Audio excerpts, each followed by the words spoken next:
Hello there, Ian here, and it's a pleasure to be able to be with you. I hope this is catching you happy, healthy and strong. Now, I don't like being wrong any more than anybody else does, and the consequences can be quite bad.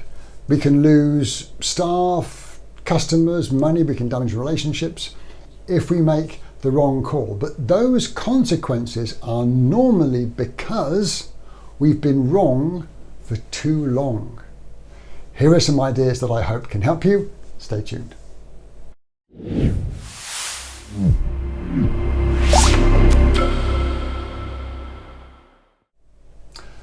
Yes, being wrong can be quite damaging. It can bruise our ego. It can lead to negative consequences, both professionally and personally.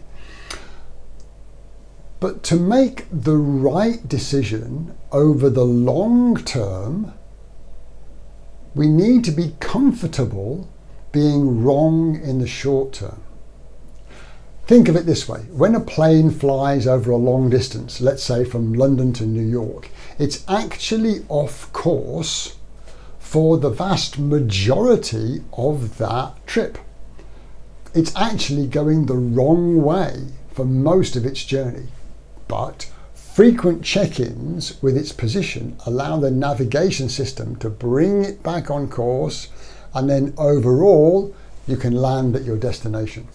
So as leaders, we need to be comfortable with being wrong in the short term, but don't be wrong for too long. So how does that play out if we are pursuing a project or an initiative and we're not quite sure that we're going to make the right decision? Sometimes we can get paralyzed and we put off doing anything because we're afraid of being wrong. Now, one of my favorite quotes is from Michael Jordan, the famous basketball player, who said, "We miss 100% of the shots we don't take." So if we don't do anything, we're guaranteed to be wrong, not only in the short term, but in the long term too. So what do we do? If we are going to embark on a journey, and that journey could be a project, a new initiative, something that we want to achieve. When we start out, gather enough information to make a first step, but then position that with the team and the people that are involved that you're going to constantly re-evaluate the results of your first step or steps, and you're going to allow yourself to change direction or change your mind.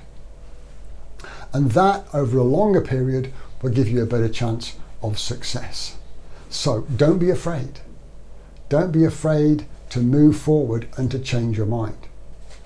I'll mention one more factor that we need to be aware of while we are evaluating our position as we move through a project or initiative. And that's what the psychologists call confirmation bias. When we look at the evidence, it's tempting and surprisingly easy to do. It's tempting to look at the evidence that supports our decision and ignore or downplay the evidence that contradicts our position. In effect, we see what we want to see. We don't remain objective about the plus and the minus that the evidence is telling us. And that is easy to do, but if we want to remain on course over the long term, we have to be very objective about positive and negative information to help us remain on course. It's surprisingly easy to do, but just be aware of that and don't see only what you want to see. I really hope that that did make sense. I wish you the very best in your next initiative. Don't be afraid of being wrong in the short term, but don't be wrong for too long and you'll end up landing at your destination. Take care of each other, and I look forward to sharing with you again soon.